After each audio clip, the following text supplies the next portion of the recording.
when you have a mazar, a grave of a wali of Allah, in the Hanafi school it is permissible to have a restroom for the visitors. So for instance, there's a wali buried somewhere and the awqaf, they build a restroom, people come and do ziyarah. This is permitted in the Hanafi school. You can check this. But the early Hanafis, they said placing a cloth on the grave is prohibited. The early Hanafis. Then Al-Imam Ibn Abidin rahimahullah ta'ala said, in our times, he said one cloth is permitted. Why? So the common people do not disrespect the grave of a wali.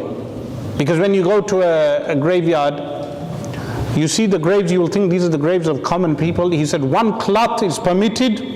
So when someone sees the one cloth, they know under this grave is a pious person. They do not disrespect the grave. And a resting place is permitted. Why? How do we define bid'ah? We look at the fatawa, the verdicts in our madhab, in all four madhabs. And what does Imam Ahmad Ridha Khan rahimahullah ta'ala say? He says extravagance on the graves with placing 2 or 3 or 4 cloths is what prohibited in the Sharia of Allah. Remember, the early Hanafis permitted it, did not permit even 1 cloth. Ibn Abidin permitted it on the basis that people do not disrespect the grave. But later generations have introduced bid'ah and the shrines that they place 2 or 3 or 4. All of this is prohibited in the Sharia of Allah. But today when we go to Indo-Pak, we will observe the ghulu, the exaggeration. For instance, in our region in Dadial, they even have a shrine which is with bells. So you go in, you press a bell. Of course, this is from the Hindus. They took this from the Hindus. It's a ritual from the Hindus. Similarly, they have a shrine in Pakistan that when you visit the grave, you take off your trousers and you place the trousers on a washing line and then you leave. And they have one like this for women as well.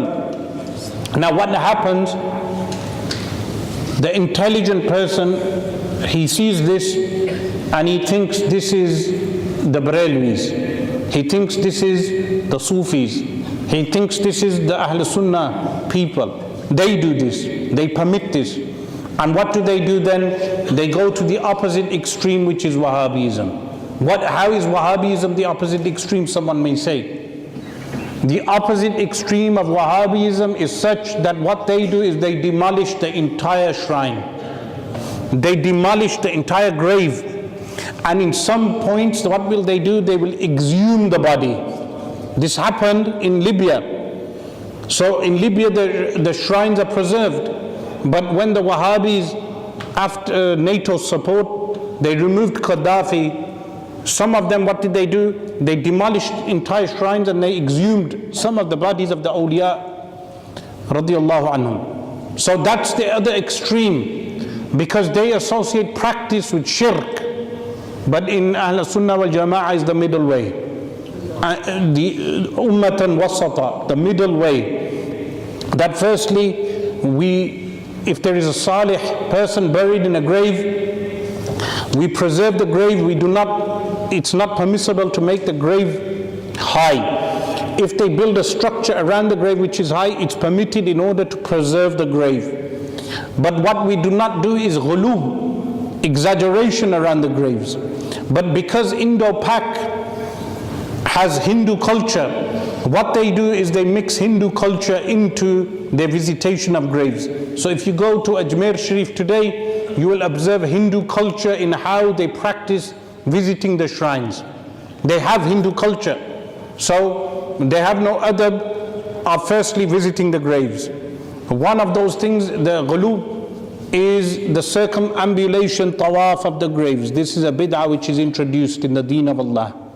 The only place you can do tawaf is the Kaaba of Allah subhanahu wa ta'ala. It is totally prohibited to do tawaf of anything else. But what do? They do tawaf of the graves.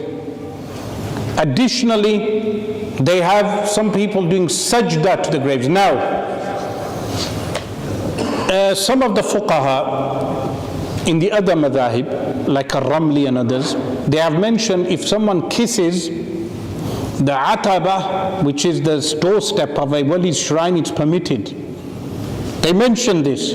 Some people will quote this. And that's not in the Hanafi school, it's in the other schools. They say if you go to see a wali or a pious person, you kiss the doorstep, it's permissible. Now, something being permissible does not mean that it's always wise to do so. I'll give you an example. Is kissing the hands of a pious person permitted? The answer is yes. Is kissing the feet of a pious person permitted in Sharia? The answer is yes. That would mean kissing the feet of an alim is permitted. Now, imagine an alim walked in, and when he walks in, one of the zealot murids stands up and jumps and kisses his feet. What will happen? The observer will observe him doing this, and he will think that the person is doing a sajda to his peer or his shaykh. And it leads to more fitna. It leads to people being maftoon, because some of them will think, they were simpletons, they will think the person is doing a sajda. Others will think it's a haram act. This should give us a qa'idah. The qa'idah is that if something is permissible in the Sharia, but you believe by doing that thing it will lead to more corruption, then avoid doing that thing. If all the groups, Islamic groups, follow this qa'idah, you will not have many tribulations and ikhtilaf.